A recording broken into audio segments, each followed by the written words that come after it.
To 7. He looked to the heavens when he heard the engines hum. A sky full of planes and each one with a bomb. And they're gonna wanna drop them. Well, hello there. Islands at War here, Keith Bengelli, and I'm joined, of course, by my co-host, Nicola Hero. Morning, Keith. Morning, Nick. And so, here we are, September 1943. We have some continuing items from August 1943. I thought we would move through these and pick up almost where we left off on post-war planning and the way that the local government here is already thinking about post-war government structure. Yeah, absolutely. We talked a bit about that in the August episode, but they were still thinking about it. They were taking it so seriously that they're still talking about it in September, and again mulling around the ideas about, what are we going to do? How do we have some sort of transition from what we've got now to normal, if whatever normal is going to look like. Yeah, well, it was almost as if they were sort of saying, this is not normal, but it might be, we've got the opportunity almost for a reset going into the post-war period. And unsurprisingly, they're probably doing this partly with the view to the fact that they realise that people aren't necessarily going to want to go back to how things were immediately prior to the occupation. And as we find out when we get there's a lot of quite strong views, shall we say, about how the island is run. And same as today. Yeah, well, yeah. It gets, absolutely petitions, adverts in the papers.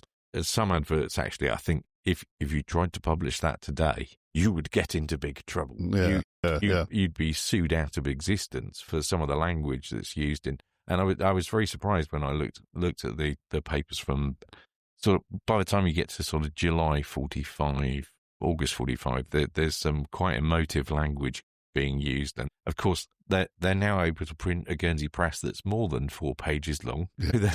They've got pages and pages of the stuff there. And they're making up for lost time because quite often during the occupation, it's probably worth pointing out that whilst they have a lot of correspondence from readers, they don't necessarily have the space to print it. So quite often you'll see every few months they'll either have a lack of stuff to put in the paper, so they'll print a load of letters and say some of these were received months ago, or they'll put a little notice in the thing saying, "Oh, postbag's full, but we haven't got room due to the constraints of paper and ink and other supplies, we don't have the room to publish them all."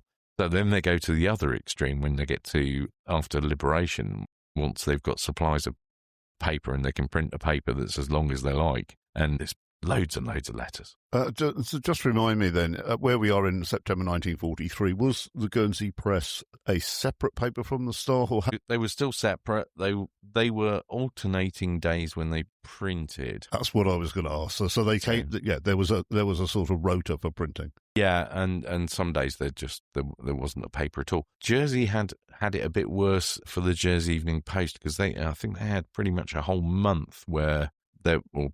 Close to a month where they had no newspaper whatsoever because they just didn't have the paper or the ink to print them. I think that was probably early 44, something like that. Okay. The other item that's continued on is this children's allowances. The Germans got involved with this, but they withdrew all their objections to this? Yeah, I mean, Ambrose Robin must have been blooming fuming because we talked about it in the last episode. He was at the point where he thought he had this law all nailed on. It had gone through the states. This is like the 10th of August or something like that. And we're sitting here a month later because the Germans had moaned about it. And he's ended up, the Germans have insisted on so many changes and so many objections to the law, some of which they gave in on in the end and agreed with what the states had proposed, but other things they insisted on having changed. So he's sat here over a month later. He finally gets it approved by the states on the 15th of September. The Social Security Authority approved the operational arrangements that he, while he's doing this, he's having to produce his annual report as well. So I really do feel for him. No wonder he was working all the hours available.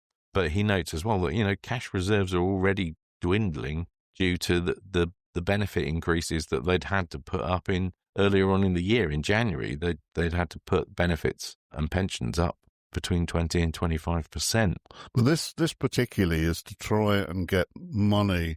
It's a sort of targeting of extra funds for people that have children. The children themselves effectively would have more resources to draw upon in order to buy food, but giving people more money to buy food when there's not very much food, how is that really work? Well, it does tend to fuel the black market a little bit. Exactly, exactly.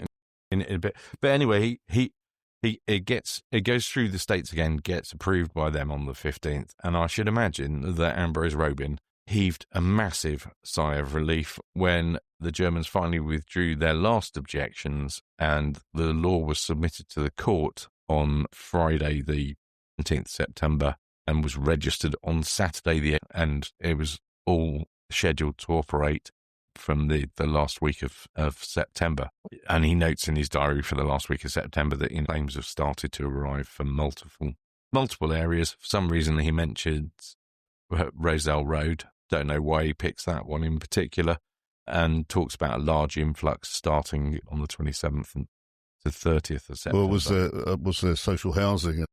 I've no idea, to be honest, actually. We must have a look at that, because this is very interesting. If you could tell us, why would the Germans interfere, get involved in something that is essentially there to be adjusted in order to alleviate hardship on children? What's the Germans' objection to any of this? Is it just because we're German and the occupying forces? I think that that's part of it, is that they stick their nose in. If there's a pie, we must put our finger in it. Yeah. They stick their nose into everything. But they've probably got similar concerns as to things we've just mentioned. Is this going to fuel the black market? We've already got enough problems supplying rations to everybody. If we're giving people more money, whilst they've actually said that they want this to come in, they don't want it to go ahead completely out of control. Because it becomes inflationary as well. Out of control, because that's going to cause them more problems in terms of the supplies, etc. So it's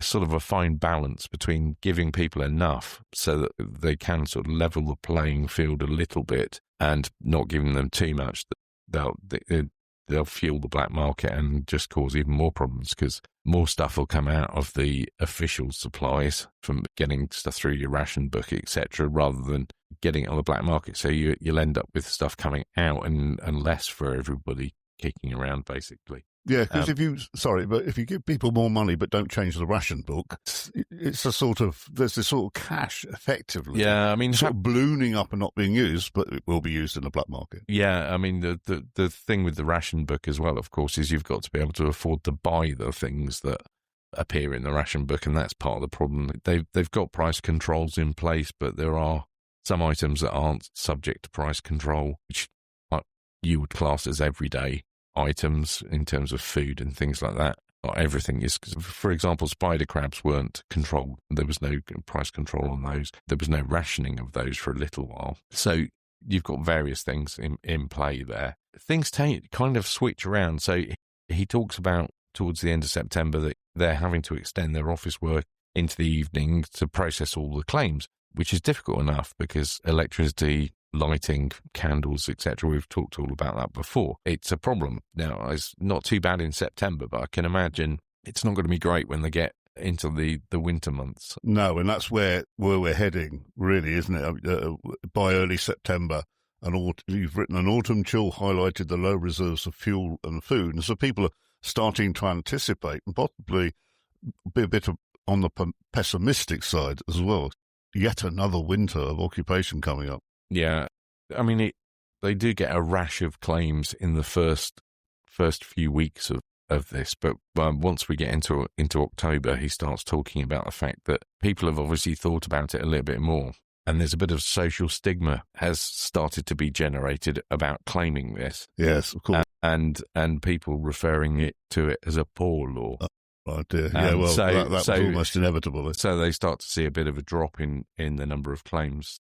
But if people are desperate and it's there, they're going to claim. Exactly. But some people are too proud to do that. Oh, well, I also see now, as things are sort of falling apart a little bit there, it was a barge carrying goods for Guernsey wrecked off Jersey on the 1st of September. And this hasn't helped the supply issues either. No, because this one was actually carrying goods for Guernsey.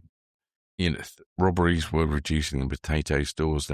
Depends what you class as robbery. Some of it was done by the Germans, as in they were requisitioning potatoes, but then there were actual robberies. People were just breaking in and stealing stuff. Now, we talked a few episodes ago about the fact they'd been made to move some of their stores. The Germans had decided they wanted the more secure warehouse buildings to store things in, and made the civilian authorities move theirs. So unsurprisingly, one of the things that they had raised when they were being made to move them was it's going to be really difficult to stop people from nicking stuff. So there was a real fear of famine after Christmas because of things like stealing potatoes.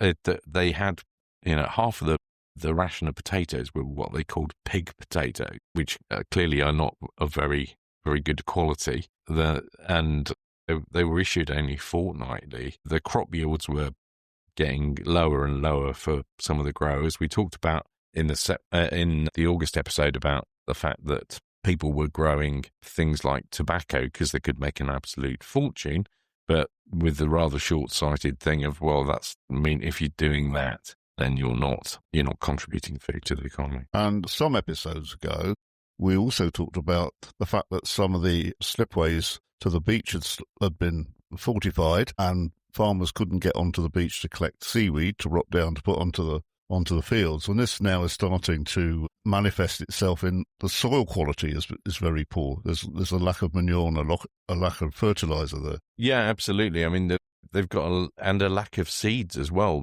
of things to be able to grow. It is causing real problems for them. And Ord notes as well, the weather's been a bit strange, and that's screwed up the crops as well. We've had Colorado beetle outbreaks, which have devastated potato crops as well. And the storage conditions weren't ideal either. One observer noted that an entire stored potato crop, once excellent, was now completely rotten in a matter of weeks. Even simple stuff like salt. Yeah, I saw that. Extremely dirty, containing earthy matter. Yeah, and they had to put out instructions for how you cleaned the salt before you used it. I mean, you only got 1/2 ounce weekly ration per person anyway, but you were having to create a sort of brine solution, let it cool down, and then sort of sift out pour it through a sieve and get rid of the earthy stuff. I don't know how the earthy matter got into the salt in the first place. Well, they swept it off the ground possibly somewhere. We were making salt on the island, weren't we?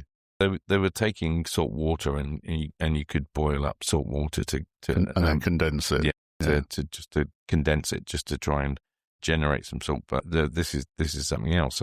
Although they did have a little bit of good news in September, there was an issue of sweets planned for children under 14 and females over 15. Yeah, well, then my father and my aunt would have been able to access it. Hopefully, they'd have had something to look forward to. And of course, the black market is continuing to increase the value or the price of commodities. Toothbrushes. Yes, I mean, the toothbrush was 7 shillings, which is noted by Ambrose Robin as being it's a quality. You're paying top dollar for it, but it's a quality of the lowest cost baseline in the quality you're getting.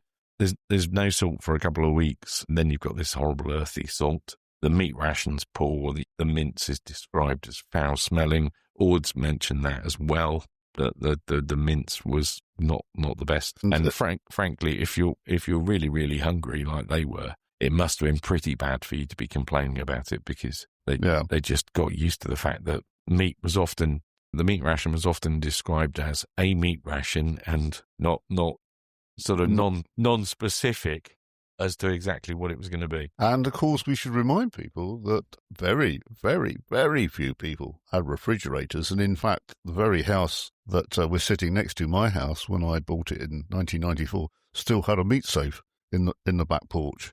And so people were buying this wrapped just in paper and then taking it home. And it's not as if they were keeping it in a fridge at home. No, exactly. The very, very few people had refrigerators, and in fact, a lot of the people that had them had them requisitioned. The Germans had called them in, so that gave them problems. In terms of other things that were impacting health, they had real problems with vaccines. So where they were able to get vaccines for TB, both for humans and for cattle. Yes, that's right. It was taking so long to get it here from Germany or wherever in mainland Europe because of disruption of the transport system in Europe. We talked about that in the last episode as well. It was taking people a long time to get from when they were repatriating people who were sick. It was taking them sometimes weeks to get them back from the camps in Germany back to Guernsey because of disruption to the railway system, the attacks on convoys and things like that. By the time they got this stuff, it wasn't stored in the right conditions, etc. It's pretty much lost its properties, and you can inject people with it as much as you like, and inject cattle with it as much as you like. But if the stuff's not going to, it's just not going to work. I mean, it doesn't change colour or something if it's not effective. There's nothing to tell you whether this stuff's going to work or not when it's too late, really. So theft was rampant. I mean, sticking with cattle, etc. There was one instance that's reported where a farmer's heifer was expertly slaughtered in a field by thieves who stole all the best bits of it. And other farmers had their cows' milk dry. We talked about that. It was partly because the Germans were making ice cream. Don't worry about anything else. We'll just make some ice cream. Don't worry about the fact that we haven't got enough milk for other things and that we've got hardly any butter ration. There are a lot of people as well are complaining, Ord notes as well, that in contrast to this desperation, some growers are engaging as what people were describing as wretched profiteering and money grubbing. But he did counter that with there are still some acts of generosity. So he was quite pleased when Mr. Gavet Senior of the Frickay provided an egg for every schoolchild on 3 separate holidays. Yeah, good old Mr. Gavet. That's the month after we had the egg fiasco with Colonel Nakfus when he went to the school. Yeah, I'd like to just return to this notion that this farmer gets up in the morning and finds that somebody has gone into the field and not just killed one of his cattle, but expertly butchered it out in. So if you just think about that, somebody, be it a German or be it a local person, went out there. They must have had torches to see what they were doing. So they were out after curfew, possibly seeing these people must have been desperate, to do this, unless they felt that if they were German, if it was military that were doing it, they would have felt somehow protected. I don't know. But to go out in the middle of the night and get into doing this in the middle of a field, not pleasant, I wouldn't have thought. No, and I think it was I think it was more likely to actually be Germans rather than... I think so, yeah. Purely because the risks of doing that, if you weren't German, would have been... horrendous, yeah. Horrific. Now, my family, you're talking about the farmers and people that were profiteering. I mean, I remember still in the 60s mutterings in the family about people that, they did all right under the Germans, and people have folk memories, and a lot of this is remembered after the war. Yeah, absolutely. It's causing a whole load of other issues as well. I mean, we talked about the fact the National Provisional Bank porter had been arrested for being suspected of being involved in black marketeering. Well, in September, he gets 2 months in prison for black market activity, which he served in Guernsey. He didn't get carted off. So he probably, in reality, had to wait his turn for his trip to prison. But some people did get carted off of the island. Some people did get carted off of the island. A chap called Machon, he was punished for making 2,000 V brooches out of coins, using to create, King's Head lapel badges. We've talked about them before. We stuck them under. 2,000 is a lot. That's a lot. It also That's a lot of coins. It goes a lot. Yeah, exactly. There's a lot of money is destroyed there, isn't it? But it goes. I guess it depends how much you can sell them for. But it goes a long way to explain why there was this shortage of coins. Because if this is one chap that's doing it, and doing 2,000, so he gets shipped off for that one. Have you got one of these badges? I don't actually. There are quite a few around. You can pick them up. I think Richard Young's got them at Occupation Museum. They do come up at auction from time to time, and they don't tend to go for a huge amount of money, probably because it's quite a lot of them. by the looks of it. Tell us about Harold Fossey. Yeah, he got fined £55. So that's a decent amount of money, and sentenced to 2 months in prison for derogatory remarks made before a German officer. There were some wireless offenders were shipped off to France, a couple of people. We've talked about inconsistency of sentences. I mean, one of them gets 9 months, the other gets 15 months. How you can assess that somebody deserves almost twice the sentence for listening to the radio, I'm not really quite sure. And we've still got some backlash from the escape to England that happened in August 43. Sid Buggall, one of the relatives of Alf who escaped, is guilty by association, so he is going to be sent to a camp in Germany. And Stan Knoll, who I think was something to do with Knoll's Garages, I think he was something to do with helping with provision, or suspected of anyway, helping to provide engine. But we'll return to that because there's an issue with Mr. Buggall. We'll talk about him in a bit. Now, this failed radio appeal. This is an appeal to the Germans by Guernsey's bailiff for the return of civilian radios. But the Germans are stating that the conditions necessitating their confiscation had not changed. Yeah. In fact, they've got worse. Let's face facts. I mean, the war, the direction of the war has changed. Things gone a bit pear-shaped as far as the Germans are concerned. So they're like, oh, we're not going to let you have actually any news from what's going on outside the island. They're already worried that if people are listening to the radio illicitly or distributing the news from that, there's a risk that people might have some sort of a revolt. And quite how I mean, it's a bit weird that they're worried about that, because there are so many of them and they're well armed, and quite what you do, I don't know. Although I suppose fueled a little bit by the case of that we mentioned, not in the August episode, I think it was in the July 43 episode, where the chaps had hidden a load of weapons that they'd accumulated by using the cunning plan of putting no entry by the order of the commandant on the shed that they were storing it in, and that was down in Jersey. So I suppose that might have had them a bit worried that how many other people are doing similar. I don't know. And restrictions placed upon a fisherman. So this is a German reaction to the escape, and so they're filtering the fishermen and sort of saying, right, well, this person is more likely to escape than this person. Yeah, absolutely. Straight after the escape in August 43, like many escape attempts, and the only time they didn't introduce bans on fishing after escapes was where they didn't actually realise it was an escape. Where there are cases where either they know the boat was in really poor condition and the weather was a bit iffy, and they just assume that these people have drowned, and helped by the fact that, unsurprisingly, all the fishermen are going, yeah, they must have drowned. Yeah, definitely, because they know damn well that what's going to happen is, if the Germans think it's an escape, they're going to ban them from fishing, so they don't want that to happen. So you've got an immediate ban. We talked in the August 43 episode about the fact that you needed a permit even just to go and bail out your boat, basically. If it was filling up with rainwater or anything like that, you had to have a permit just to go and do that in the harbour, let alone anything else.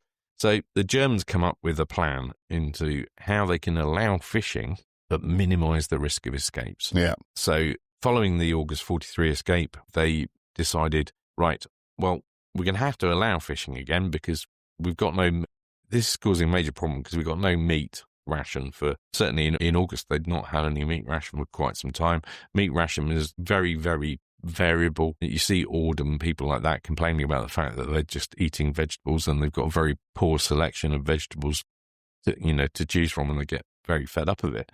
So the Germans realise they've got to, even for their own garrison, let alone the civilian population, they're going to have to allow some fishing to take place. They decide that they're going to investigate people and decide, right, we're going to exclude anybody basically of military age. You're not allowed to fish. Any single men? No, sorry, you're not allowed to fish either because you're at risk. You might escape. Anybody with family in England? No, you're not going either. Family in England could simply have been your brother evacuated. Yeah, absolutely. Or a much younger sibling or something like that. So was that, or your wife had gone off island with your kids? So they were very, very strict on who was allowed to fish. And they had to put up deposits as well. And there were monetary deposits. Monetary deposits, which were reasonably chunky as well. And the threat was there that if others escaped, then you might lose your deposit anyway. Yeah. Now, I want to return to Mr. Stephen Bogle, because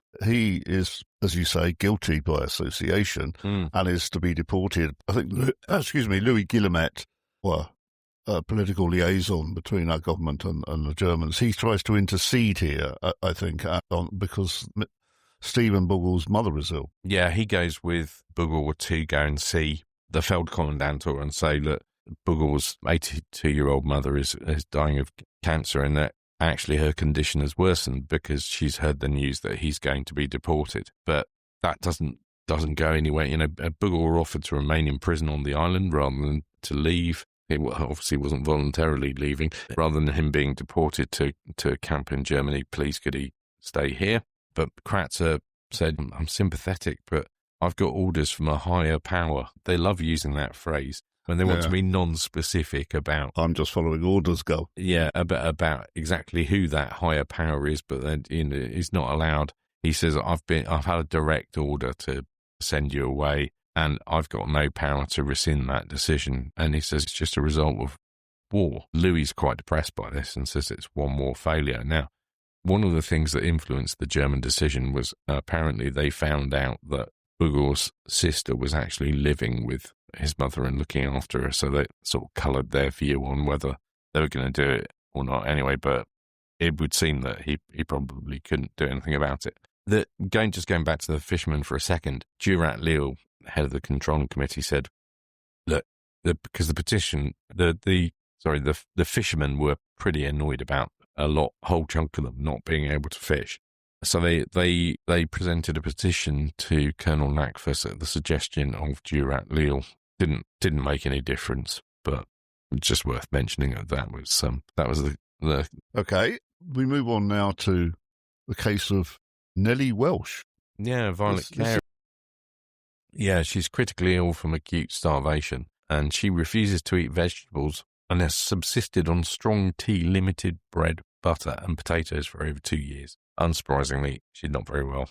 It's a very strange case. She'd previously sold her jewellery to buy rabbits and chickens, but stored them in cold storage, refusing to eat them in anticipation of even worse times. So what does this mean? She'd had them slaughtered and she'd somehow refrigerated? Yeah, it would seem so. It just seems very odd. I mean, stuff doesn't keep forever when you do that anyway. So, but her health deteriorated to the point where she was constantly ill. She couldn't keep food down and basically lost the will to live.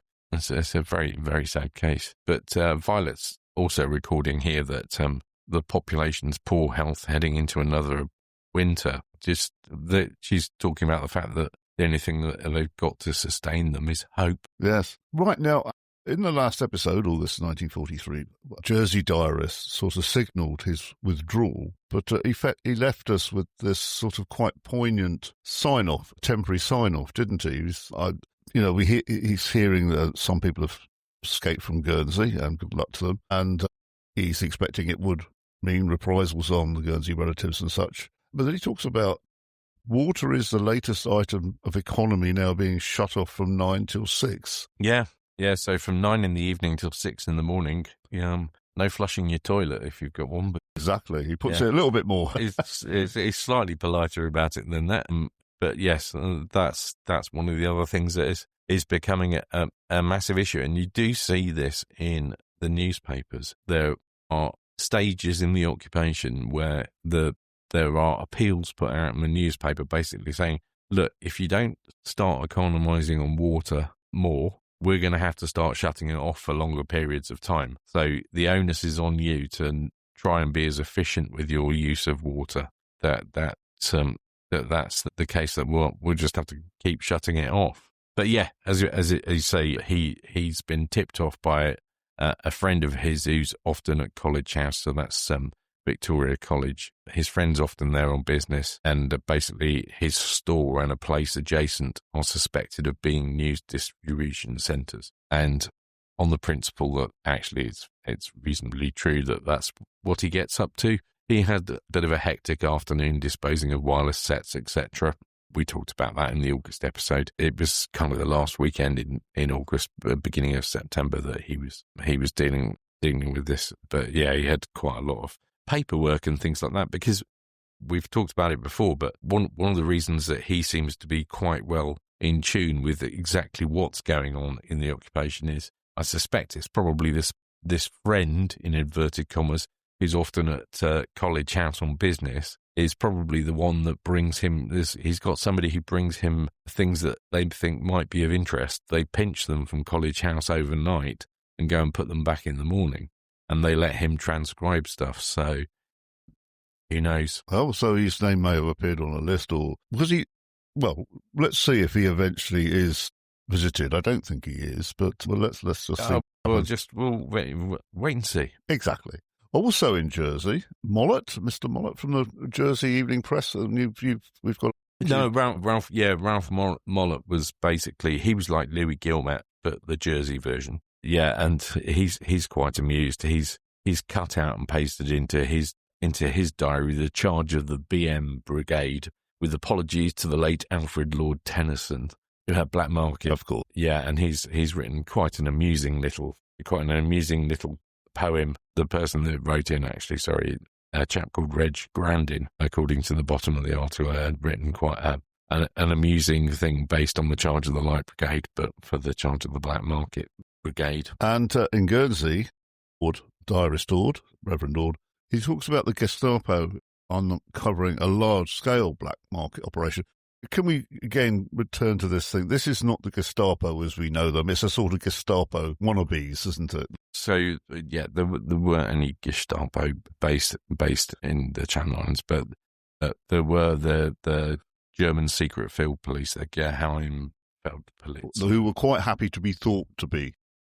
Yeah, they were kind of wannabes. Yeah, they frequently wore similar clothing to when they're sort of undercoverish. I mean, civvies. So they frequently do that, and they were basically spying on people.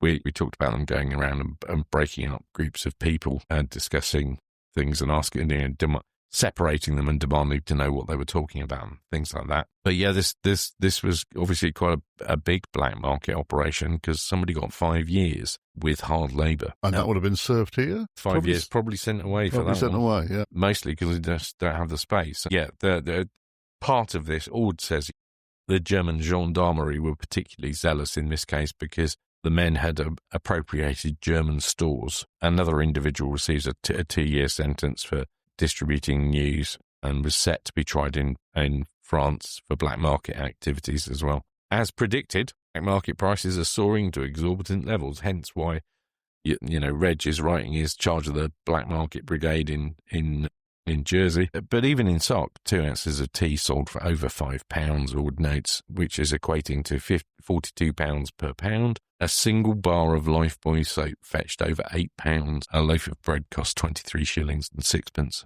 and a reel of cotton was over 22 shillings. So things are just going through the roof. Yes, and when you see that these people that are prepared to pay all of this money, I guess if they've just got cash lying around, then they think, well, crumbs, let's just buy some tea, a decent cup of tea. Well, it's better than just having this money lying in a box. Because they restricted how much you could take out of the bank at any one time as well. Oh, I think people had caches of cash. Yeah. They probably withdrew that as much as they could at the point of the Germans arriving. There was limits about how much you could take out, but I think people subsequently built up cash reserves. So. I think that's quite possibly the case. Things didn't always go well for you if you're on the black market, though. It wasn't just the Germans locking you up. Mr. Dingle and his pig. He was played here, wasn't he? He was totally and utterly scammed. He's like one of those scammers that says, click this link. So poor old Mr. Dingle, he gets persuaded by a German hospital worker to sell his sow. And this is on the promise of money, macaroni and sugar. But received nothing. But he handed over the sow before they'd paid. Schoolboy error there. And he subsequently got summoned to the Feldkommandantur at Grange Lodge and accused of black market dealing and very aggressively interrogated. But we don't know what happened to him. So I couldn't find anything in the newspapers about what happened to him. So he may have got away with it. I did look him up on My Past Guernsey and found his registration card and his photograph. He looks as if he'd be quite a character to deal with, and I can understand why he may have been aggressively interrogated. Okay. In the photograph, he looks like he's been interrogated before the photograph was taken. Okay. I think he probably fight his corner. It would be nice. I think we will delve in to see what eventually became of him. Quite a character. Okay, now what's going on in the wider world, Nick? Yeah, so in the wider world, we've got the invasion and surrender of Italy. We touched on it in August 43. Ord talks about the month being dominated by news from Italy. Now, of course, the reason Ord knows this is Ord's listening to the radio, and he's also writing it down in his diary, which is a little bit on the risky side. But he talks about the Allied invasion on September the 4th was met with a lot of excitement locally. Islanders first hearing the news from German soldiers who were also fed up, he says. But, of course, they were getting off the BBC. The Germans having the radios anyway, they were allowed to listen. But the locals were using illicit crystal sets as well. So the news of Italy's unconditional surrender on September the 8th caused immense joy, with the narrator with Ord and a friend dancing a jig on the spot and neighbours shouting the news openly. Now that's a pretty risky thing to do. General Eisenhower's broadcast from Algiers radio confirmed the armistice, and the celebration made Islanders positively careless in front of the Germans. So then it all goes on to give quite a detailed list of things that happened. We talked last month about the liberation of Mussolini happening subsequent to August 43, and in fact it was September 12th of September the Germans liberated Mussolini, so he survived a little bit longer. And then Ord's even noting fierce tank battles and things like that. Russians are reported to be crossing the Dnieper, which is, of course, in the news for all the wrong reasons at the moment. The Germans had varying reactions to this. Now, Ord's frequently complained about the naval contingent next door to him, who are usually very loud and partying and all sorts of stuff like that. And he notes in his diary they're suddenly as quiet as mice. Yes, these are the people that would have been based at the Coronet Hotel. He writes in his diary about who they were, and it was in September 1943 that they started building the German naval signals bunker that is next to the hotel. We touched on in August 1943 about structures. I think that bunker, as we know, I think it was the last, and it is quite a structure. And yes, these are the people that are living next door to Ord. He's still in contact with Reinhardt, his German contact. Yeah. Reinhardt says, the pro-Nazis locally were absolutely furious, and everybody else is hoping the war's going to end soon. Reinhardt also tells Ord about a massive RAF bombardment on the French coast, which was officially dismissed by German HQ as being heavy gun practice. So they were. So this heavy RAF raid on the French coast was seen or certainly heard on the islands. Yeah, so absolutely. The Germans are saying, "Oh no, this is gun practice." And Reinhardt has been in communication with. He talks to Ord about the fact that he's been in communication on the telephone to German HQ in France, and was asking about this, and they were like, no, it's heavy gun practice. The other rumours that are coming to Ord's ears are saying that the morale is desperately bad amongst the Germans, with bread rations increased in Germany to placate the populace. But there's still talk of an imminent second front, cited as the reason for the rapid departure of foreign labour from the island. I mean, well, they have started a second front because they're in Italy. They're thinking of something somewhat closer to home. Yeah, Ord also talks about hearing these detonations from Cherbourg in September. I mean, you can see the Cherbourg Peninsula from here quite often on a clear day. You're gonna, if it's getting bombed heavily by the RAF at night, you're gonna see all the flashes, etc., as well as hear all the noise because it just travels over the sea. The local alternative to the Gestapo, getting up to so-called psychological tactics. Yeah, they were doing things like they summoned a garage proprietor to their headquarters for a minor query that's basically they could have handled on the phone. So they left this poor guy. He's basically told he's got to report in 48 hours to Grange Lodge. So he's worrying what the hell it is, and it turns out it's actually nothing of any consequence. They wanted to make some inquiries about his garage and relatively minor things. It was to do with vehicles. It was nothing serious, whereas he thought he was in much more trouble than that. I mean, do we feel this is just bullying tactics because things are starting to go against them? Yeah, and things like the escape as well. They're throwing their weight around because they want to stop people from escaping again. So, the people that had, back in August, the families, elderly parents of one of the guys that escaped were taken out of their beds at midnight and shoved in clink and on minimal rations. We've talked about Stephen Bugle and Stan Knoll being sent to France for punishment. But they're doing anything they can to try and persuade people that it's a really bad idea. But even just having an argument. So if you've been made to work for the Germans, driving a lorry or whatever, one chap has an argument with his OT boss about the superiority of British soldiers compared to the Germans and compared to the Italians, and he gets 6 months in prison for that. Yeah, you can see that the Germans or the OT, they're getting very jittery by now. I mean, to sentence a guy to 6 months for just a sort of something that may have started out as banter, and escalated. The Germans also now seemingly destroying private property.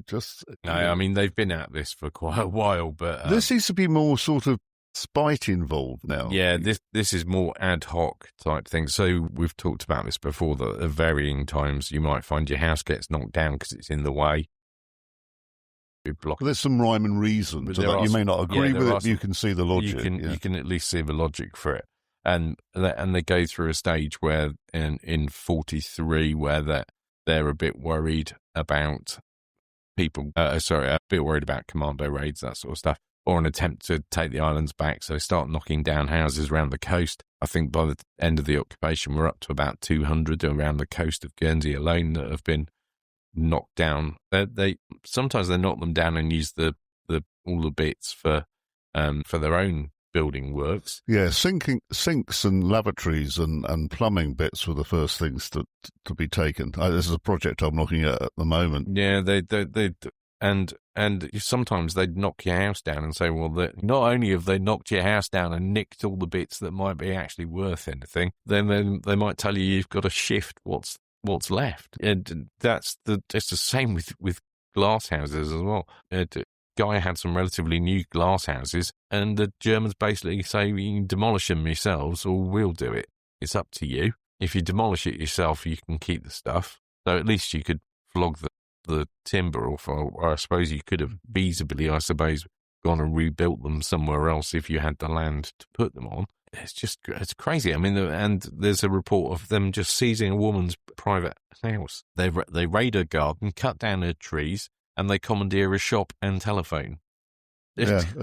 There seems to be not the process there that there was. I mean, it was bad before because they could serve you with notice and you got to get out by 4 o'clock the same day or something like that. No, but just bear in mind the logistics as well. There's no real civilian trucks driving around the place. You can't just ring up the White & Co removals. Hello, chaps, been told I've got to move house. You've got to find somewhere to go.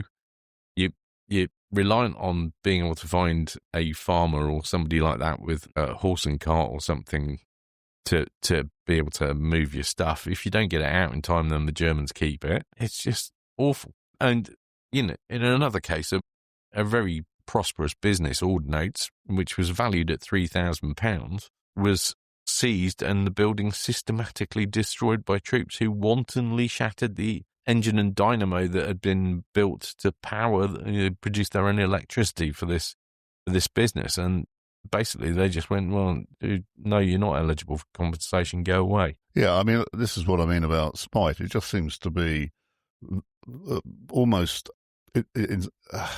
coordinated vandalism. I mean, you do have to wonder if some of it is perhaps driven by the bombing of Germany. Exactly. We talked in August 43 about the OT workers that poured petrol around a building in the centre of St. Petersburg, and we're going to try and burn down the that area of St. Peterport. In fact, they probably would have burnt down most of St. Peterport before it could be put out, I would imagine. You wonder if this sort of... Just sort of like lashing out. Yeah, it is just a way of doing that. I'd like to go on now to propaganda and censorship, because this is a really interesting thing here. Notes that locals attempted to avoid German propaganda films by arriving late at the cinema, but then the Germans instituted a see all or see nothing rule. So basically, you come in, as soon as the film starts, you sit through everything, or you don't get in at all. Yeah, correct. Because that's that.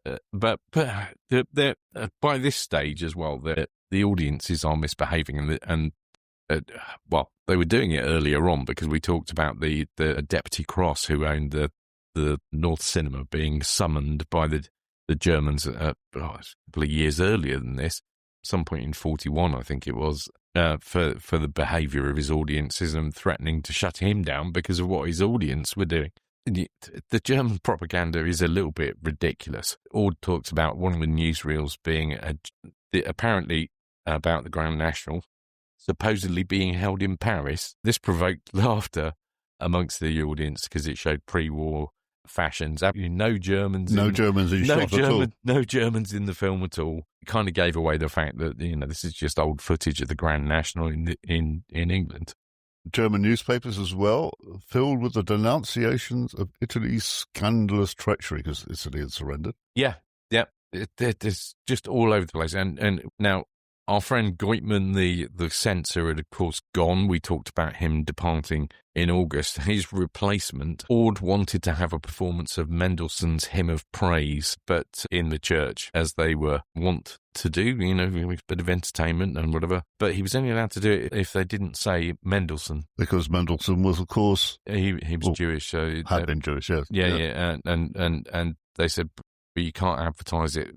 We'll let you go ahead with it, but you can't mention his name. Just completely bonkers. Military movements, actions and claims. So we've got troops departing, continued evacuation of labourers and such. We spoke about them being withdrawn to work on the strengthening of the Atlantic Wall. And I think some of them also, from what I understand, were supposed to go to the construction of what became V1 sites. Yeah, absolutely. So they estimate here that there was about another 2,000 that had gone, or a similar sort of number that we were talking about. It's Ambrose Robin, so he's probably got a reasonable finger on the pulse, just because he's involved in the government. He's also involved in monitoring local labour, working for the Germans, as well as working for local businesses as well. So he's probably got a reasonable idea. Again, we talked about the troops arriving and then clearing off again because they changed their mind. Robin talks about circa 900 troops were on a ship that berthed, and then it was sent away without letting them off. And then it came back. The ship came back again later on, returning with 300 troops from leave. So Lord knows what was going on there. They were marched up to the top of the hill and he marched them down again. Well, they didn't even get a chance to do that. They didn't even get a chance to walk across the gangplank. There was reports of a naval action off of Jersey. Robin's talking about this early in September. We talked about it in August because we think it happened in late August. But it talks about 17 casualties reportedly at the Vocador Hospital. No, this is in Guernsey. It's in Guernsey. This is where the main hospital still is, of course. Yeah. And this is interesting because it was like the Guernsey civilian hospital as opposed to the German underground hospital, which wasn't too far away geographically. Yeah. And it says the status of these people are uncertain. But don't know what happened to them. So then rather uncharacteristically, the Robin's talking to a German and who's told him that the general officer commanding has reportedly stated that all military will be out of the island before Christmas. This is, again, just a bit of wishful thinking. It is. We've talked about this before. On the part of the Germans, I think. I think they'd quite like to go as well, although not to the Eastern Front, obviously. They pulled back the troops from home that we talked about. So that was in July 1943. I think we talked about them. Louis had seen them arriving there. The Sark garrison had been reduced by half to about 250. And similar reports about Alderney as well. My notes have gone a bit doolally there. I dictated them, and I've just realised that was a bit of garbage in there. But yeah, reinterpreting what my dictated note says, the Alderney, they've got similar reports of reducing the garrison and sending away labourers from there. Some of which come through Guernsey, and that's a recurring theme. Now, this has caught my eye. This parade of organisation towed for volunteers for Russia. It wasn't very successful, was it? No, it wasn't. I mean, it's the never volunteer for anything thing that you get in the military, really, isn't it? And yeah, they had a parade for these volunteers for Russia. Unsurprisingly, no volunteers were forthcoming. Never fear, there's always a solution, though. Yep. Odd number. You're selected. You volunteered. Well done. So to be clear, organisation total the Labour Battalion. So they're not even necessarily Germans. They could be, but almost certainly. Oh no, these were predominantly these would be Germans. These are not the workers that are being made to work for the OT. These are the people that are basically overseeing. But they're not combat troops. No, they're not combat troops. But so what are they going to do in Russia? Because they're retreating like mad. By this stage, they're not too fussy about training people. So you'll be given a uniform and a gun, and off you go, son. Well, like what's happening in Ukraine at the moment with the Russians. Yeah, absolutely. And, one of the officers remarks to Robin that, Guernsey's the safest place in Europe currently. Seen from a German's point of view. From a German point of view, they moved the curfew to 10 p.m. from 11 for some reason. Robin also talks about, various foreigners marching to celebrate the Italian government's surrender when the news was broadcast by the BBC at 7 o'clock. Again, we've got increased British air activity and frequent overflights. Robin wonders why on earth they're bothering to fly over the Channel Islands when they know there's so much anti-aircraft guns here in the Channel Islands. Why don't they go round and just avoid the fact? And he raises an interesting point that I've seen referred to by a number of people. It's a bit like the firing of the anti-aircraft guns in London that they've quite widely, and other cities in the UK, quite widely acknowledged that a lot of the time they weren't going to hit anything. They were fired for morale because everybody could hear them firing. Yes, they knew they were doing something about the bombers, even if it's not very effective. And in kind of a reverse psychology of that, Robin wonders, and to say I've seen others refer to this, as to whether they're actually routing the bombers that are going on raids to France and other places, but whether they're deliberately routing them straight over the top of the islands instead of going around them, just so that the Germans will open fire and just gives the local populace a bit of a G up in terms of they are knocking. Yeah, it just sounds like they're just taunting them. Yeah, but and there's an American fighter reportedly shot down off of Plymouth. Robin says I couldn't find anything in that. No. Well, what I like is this constant firing, shrapnel falling down in the neighbourhood, and even on the bowls green. Yeah. Well, Robin's very passionate about his bowls. He does. He goes and plays bowls, most days when he's got time. He'll go up there. Now, there's a number of reasons why he does that.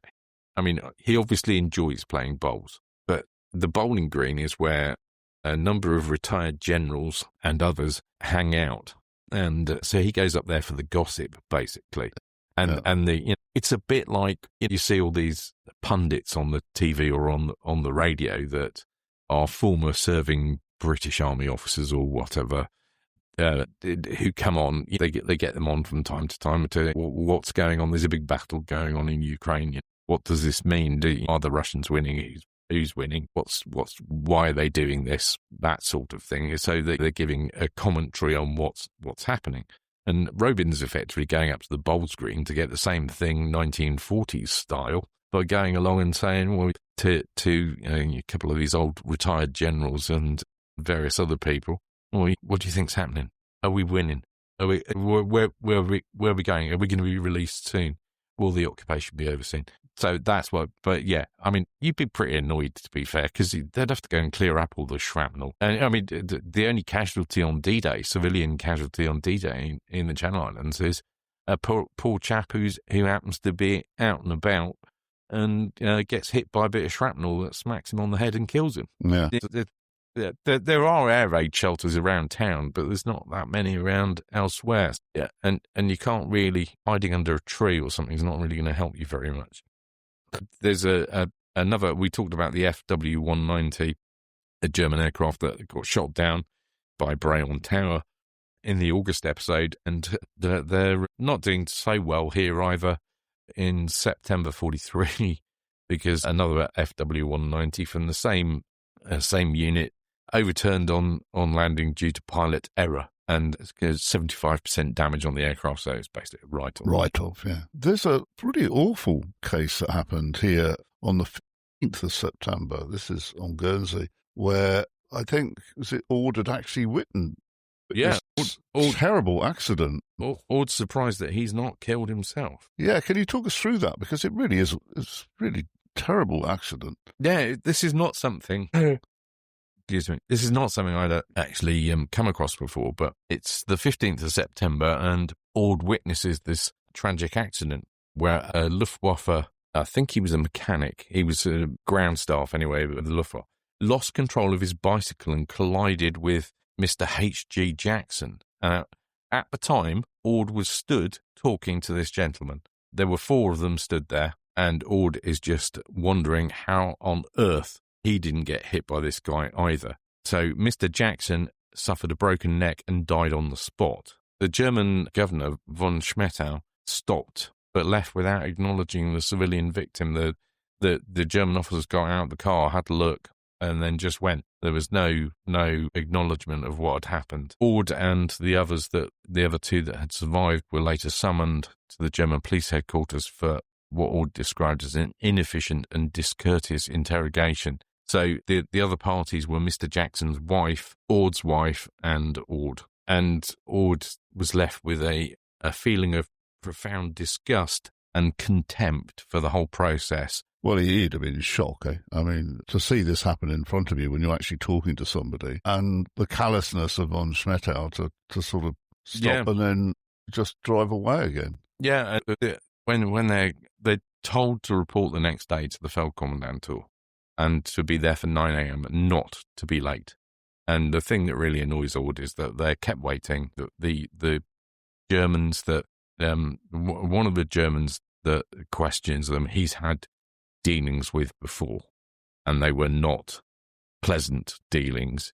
Ord got into a massive argument with this chap previous, and they're just really rude to the women. And Ord's not really bothered about the fact that they're a bit rude to him and things like that. He's more worried about actually the way that they treat the women when they're being... Well, as we're talking, I've just looked this up. George Herbert Jackson, he was a civil servant, he was 62, and when he was buried, the ceremony, as you might imagine, was performed by Reverend Ord, and it gives us a cause of death, fracture of base of skull as a result of cycle accident. 19th of the 9th, 1943, he was buried. So it brings it home to you, this sort of suddenness, and it must have been absolutely terrible under any circumstances. But well, and Ord's not only annoyed with the Germans, he's more than a little bit miffed with the coroner, which is Jurat Courtier-Lepelle, and Ord's quite damning about what he writes about Lepelle and the subsequent coroner's interest. He's saying he adjourned the proceedings without offering any words of sympathy to the deceased family. And a few days later, Ord's almost run down by a German policeman who was driving recklessly as well. So all in all, Ord's not feeling not happy. I mean, and we talked about it in the August episode. There were a number of accidents then. Okay, problem is we move on. Food cargo ship lost near St Helier. Yeah, that barge that was driven onto rocks. I think I've probably duplicated that note when looking at one of the other diaries. The Robin's talking about contract shipping out plant and equipment, concrete mixes, etc. So it's not only the labour that's going, it's all the kit as well. It's going. I mean, those concrete mixers are absolutely huge. I don't know if you've seen the one that Richard Yeomes got. Yeah. It's massive. Absolutely massive. No wonder once they'd started pouring one, you couldn't really stop it. But it talks about various jobs being left unfinished. There's been quite a lot of blasting going on still. There's also been mines washed ashore at Grand Rock, and they're building a large air raid shelter at the top of St. Jack's. Well, I think that's probably the naval signal. It is, yeah. That they've mistaken for an air raid shelter. There's been a big hole in the ground. Yeah. They're building a new power station at the Boet, and they're on the beach. They've got cooling waterworks nearing completion. I must admit, I've not been and looked at low tide over the wall to see if you can still see that, but you could see the outline of where the pool was there, where they'd created just by the Boet for the water to. So when the tide was out, they could still pump this water around to keep the power station cool. I'm not sure it's still there. Okay, in Jersey, a maritime accident. A food ship carrying wheat and cognac. Yes. Ran aground. Yeah. That ran aground in bad weather.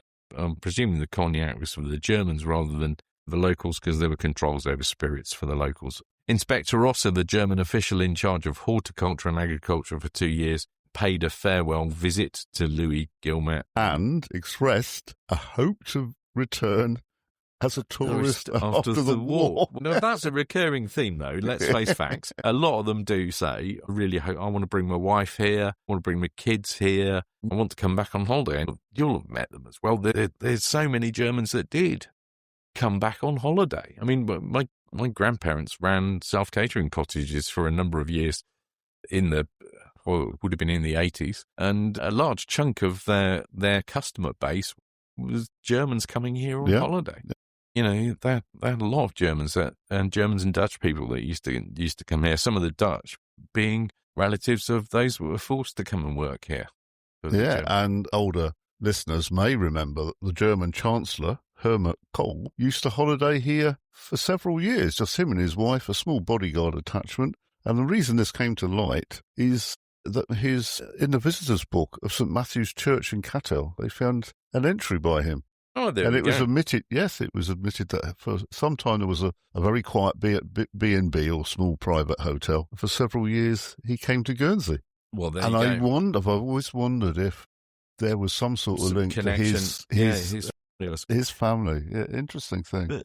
In the special that we put out the other week with some of the interviews that we did from the Specsavers tea dance in the summer, one of the chaps there is talking about the fact that the German that lived across the road in Weimira, lived across the road from this chap's house. He would alternate between taking this chap and his sister across to get them fed on a Sunday, because that was the only way he could supplement their rations. And that he said to him, I want to come back after the war. And he went to the full extent of he came back on a regular basis. And they used to go on holidays, go and see him in Germany. So, yep. Of course, they're all past now. I mean, von Schmettau himself came back to. He's interviewed. You can watch it online. He's interviewed by Channel TV in the 60s. He came back. Now, I know we've just talked about this horrible incident where he got out of the car and didn't do anything, but he's generally acknowledged to have been one of the more reasonable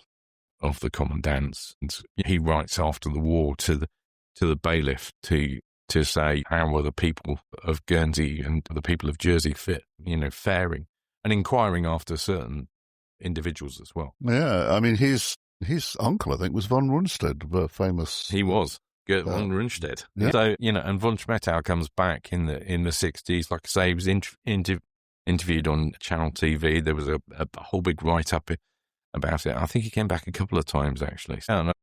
But in the Occupation Review where they used to have a section called "Do They Ever Come Back?" or something.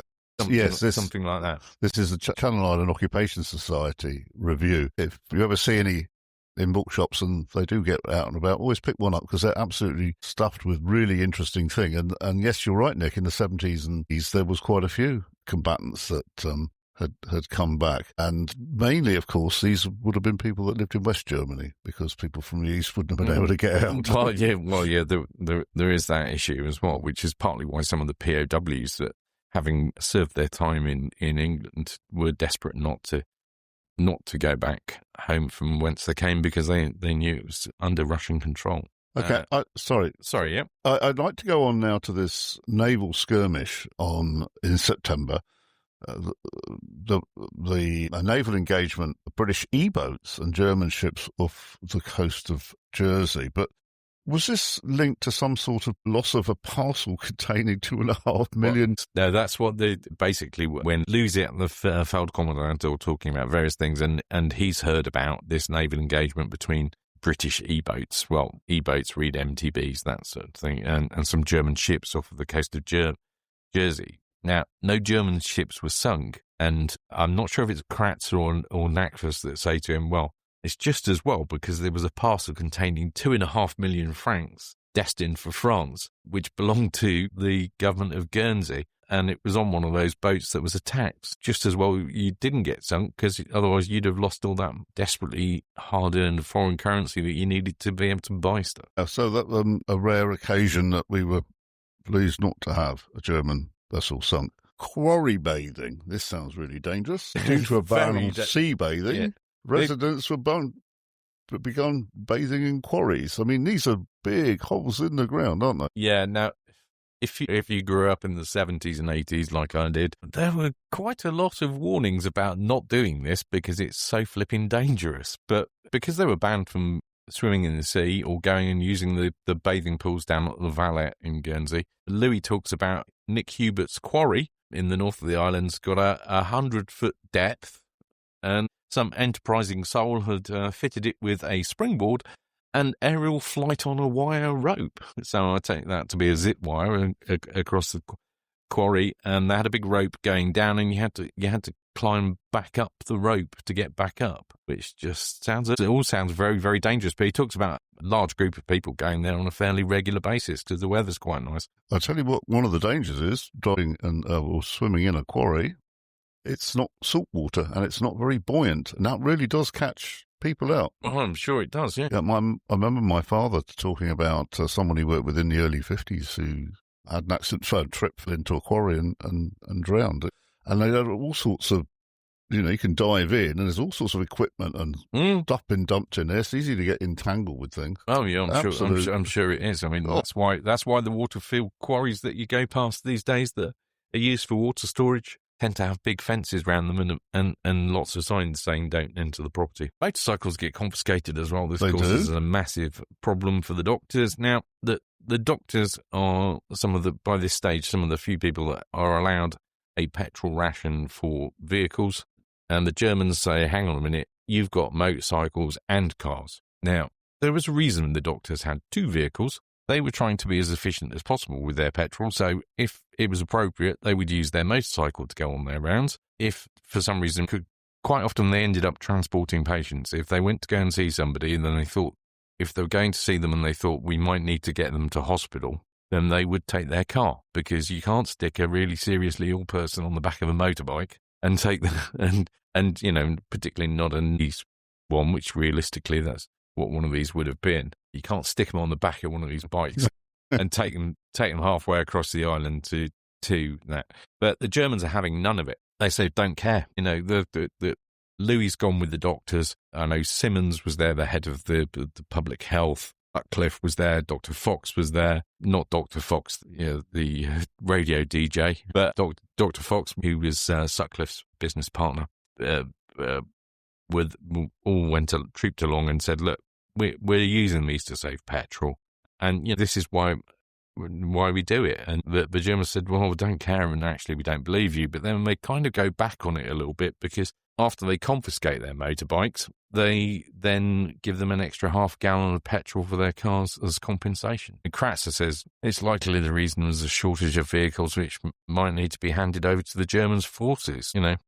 He just went, oh, tough. But it seems crazy because they were getting 3 or 4 very poorly maintained, because you can't get the bits, motorcycles, which are probably okay for pootling around the island, although it's probably even fairly hazardous for doing that sort of thing. I mean, by all means, go and give them to some German troops off island who might try and go herring down the road. You're more likely to end up with a casualty than you are with getting to actually where you're going. Okay, I'd like to because we're getting towards the end of the episode now, go to as a roundup by Louis Guillemette. Louis' wife is in hospital, Queenie. Yeah, Queenie, yeah, she's in hospital for observation and possible operation. And so Louis talks about he was struggling to remain cheerful for their daughter Josie, who'd just had her first birthday. Louis also talks about the letter from Louth, and Mrs. Sherwell had received an amazing letter from her husband in Louth camp. And he predicts, now we've talked about the various people writing saying this, he predicts that they'll be home by March or April at the latest, and claims to have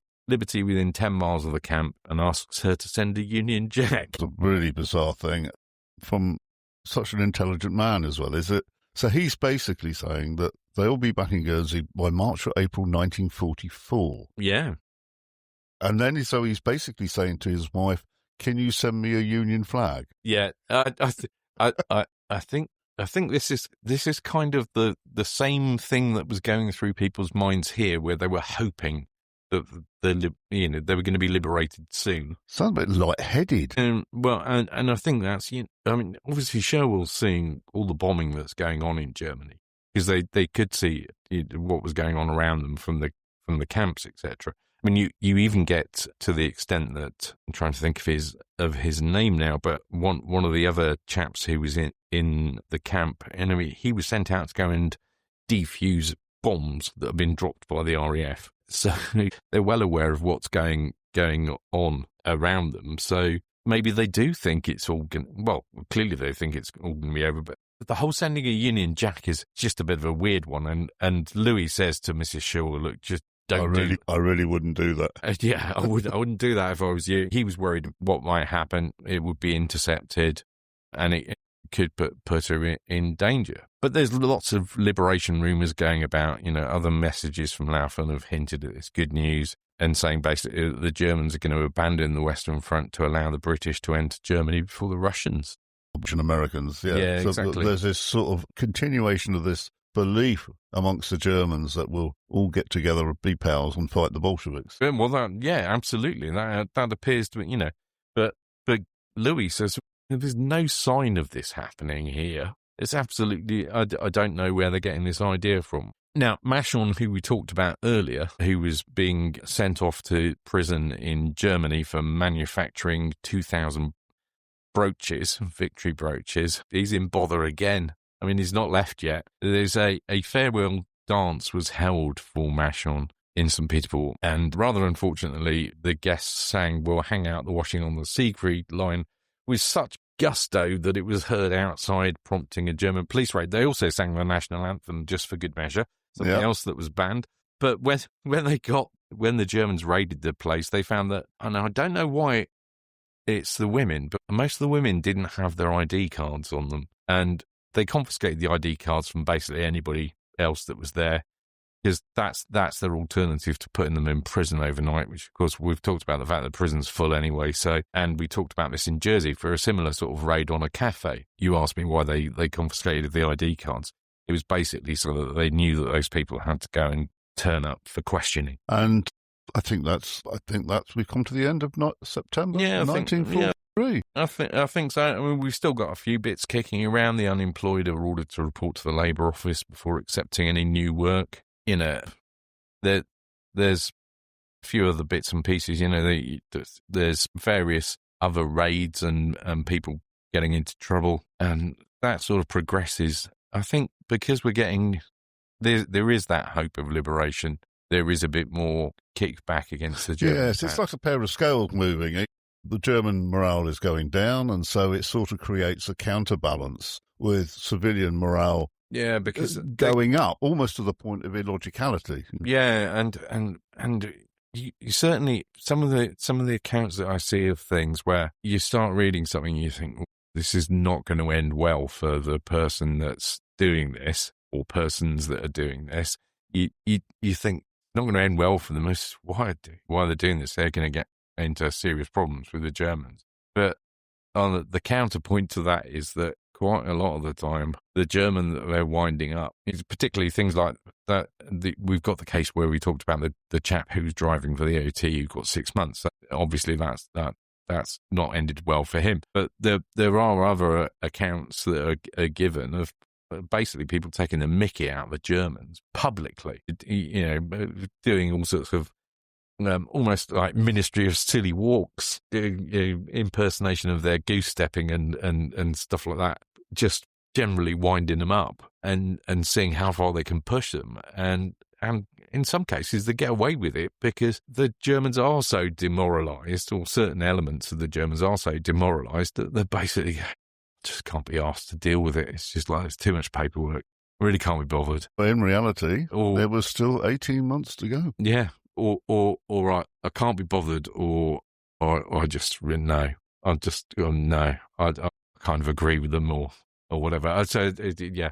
But yes, in reality, 18 more months to go. I think at that point then we'll just have a little wind up to say that, a little reminder that if you're a local listener, Nick and I are presenting a live, not podcast, but we're presenting a live illustrated talk concerning, we're going to address issues that have perplexed us or we've solved during our researches into this podcast. I think we are going to record it on the day, see how that... Hopefully we'll be able to do that and put that out as a podcast episode. That will be held on the 20th of December, Saturday the 20th of December, at the Villiers Hotel in St Martin's in Guernsey. Now, they're going to serve a Christmas tea afterwards. I don't think it's going to be occupation food. I hope not. And you can access that by £4 admission on the day, £4 per person. You do need to be a member of the Channel Island Occupation Society, or you can join the society on the day and pay your 2026 subscription. It's for single people, £17, and for family membership, I think it's something like £25. And that would give you the opportunity to go to many events and lectures and rambles and so on during 2026. It's worth it just for the rambles themselves, to be fair, because you can get an afternoon out with people like Richard Yame, who knows an enormous amount about the occupation, many other people, the guys from Festung, etc. Those rambles are well worth going, paying the sub, just to be able to go and turn up on those. Obviously, you don't want to go on a ramble with the weather like today, but they tend to be in the summer months or early in the autumn, and you can learn an immense amount of stuff from people on those. Yes, and if you're an accredited member or Guild of Guernsey Guides, like Nick and I am, or if you're thinking about it, you can put these down on your CPD. So I'd say be there for about 10 to 2 to make sure you get entry and a good seat. And we'll see you there if you can make it. Yeah, we start talking at 2:30. We do. Okay, right. Thank you very much. Our next episode, October 1943, we will record next week. And thank you again for listening. If you want to contact us, you contact us at occupied@gnetradio.com. So I think it's goodbye from Keith and... Yeah, goodbye from Nick. Okay, thank you for listening. Yes. Bye-bye. He looked to the heavens when he heard the engines hum. A sky full of planes and each one with a bomb. And they're gonna wanna drop them on someone. It's 5 to 7.